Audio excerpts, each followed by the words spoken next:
بسم اللہ الرحمن الرحیم۔ السلام علیکم ورحمۃ اللہ وبرکاتہ۔ روزے میں بیوی کو بوسہ دینا۔ حضرت سیدنا ابو ہریرہ رضی اللہ عنہ سے مروی ہے کہ ایک آدمی روزہ دار کے اپنی بیوی کے ساتھ لیٹنے کے بارے میں رسول اللہ صلی اللہ علیہ وآلہ وسلم سے دریافت فرمایا تو آپ نے اسے اجازت دے دی۔ پھر ایک دوسرے آدمی نے یہی سوال کیا تو آپ نے منع فرما دیا۔ بس جس کو اجازت دی گئی تھی وہ بوڑھا تھا اور جس کو منع کیا گیا تھا وہ نوجوان تھا۔ حالات روزہ میں اگر کوئی اپنی بیوی سے جمع یعنی مباشرت کر لے تو اس کا روزہ فاسد ہو جاتا ہے۔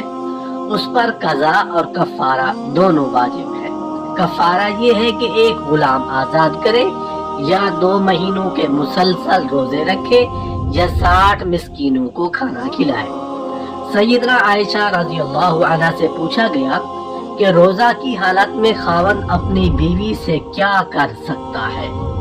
آپ کہنے لگیں جماع کے علاوہ ہر عمل درست ہے۔ بوسہ سے شہوت بھڑکتی ہو اور انزال کی وجہ سے روزے کے فاسد ہونے کا خطرہ ہو تو ایسی صورت میں بوسو کنار حرام ہے۔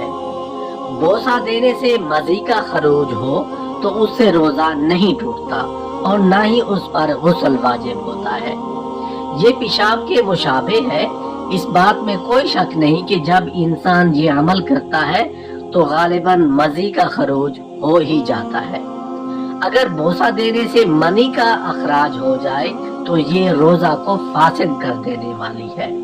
اس کے دلائل یہ ہے کہ حضرت عائشہ اور ام سلمہ رضی اللہ عنہ کی روایت کا مفہوم ہے، اس پر اجماع امت ہے، کیونکہ اس طرح کا انزال اس جماع کے مشابہ ہے جس میں فرج سے باہر ہی انزال ہو۔ امام نووی رحمۃ اللہ علیہ فرماتے ہیں کہ اگر بوسہ کی وجہ سے منی نہ نکلے تو روزہ باطل نہیں ہوتا۔ اس معاملہ میں نوجوانوں کو احتیاط سے کام لینا چاہیے۔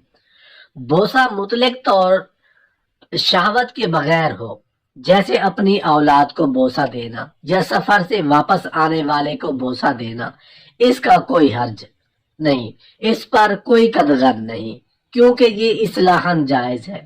بوسہ سے شہوت تو بھڑکتی ہو لیکن انزال کی وجہ سے روزہ کے فاسد ہونے کا خطرہ نہ ہو تو اس کا بھی کوئی حرج نہیں۔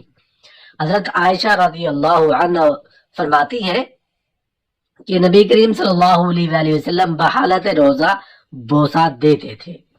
حضرت ابو ہریرہ رضی اللہ عنہ فرماتے ہیں کہ ہم نبی کریم صلی اللہ علیہ وآلہ وسلم کے پاس بیٹھے ہوئے تھے کہ ایک آدمی آیا اور کہنے لگا اے اللہ کے رسول میں ہلاک ہو گیا۔ آپ نے پوچھا کیا بات ہے؟ اس نے کہا میں نے روزہ کی حالت میں اپنی بیوی سے صحبت کر لی ہے۔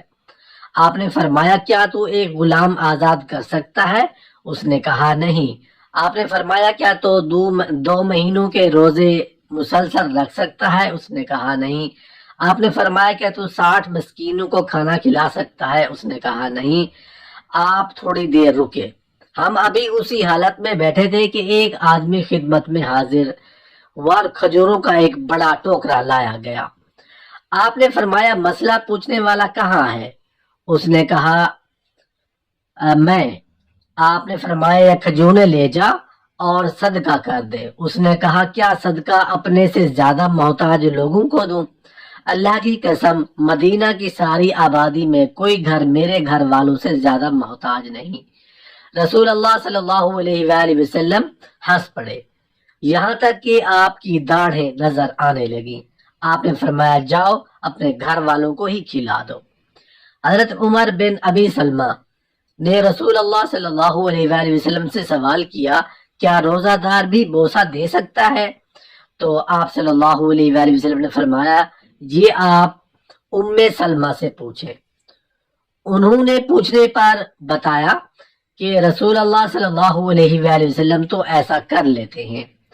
تو وہ نبی کریم صلی اللہ علیہ وآلہ وسلم سے کہنے لگے اے اللہ کے رسول، اللہ تعالیٰ نے آپ کے پچھلے اور پہلے والے سب گناہ معاف کر دیے ہیں۔ آپ نے فرمایا اللہ کی قسم میں تم سب سے زیادہ اللہ سے ڈرنے اور خشوع کرنے والا ہوں۔ جان بوجھ کر روزہ توڑنا سخت گناہ اور نافرمانی ہے، لہذا اس سے اجتناب اشد ضروری ہے۔ آج بھی اگر کوئی شخص ایسی صورتحال سے دوچار ہو تو وہ تینوں کاموں میں سے ایک کی طاقت نہ رکھتا ہو تو اسے حسب استطاعت صدقہ کرنا چاہیے، اور جب تینوں میں سے کسی ایک کام کی استطاعت حاصل ہو جائے تو کفارہ ادا کر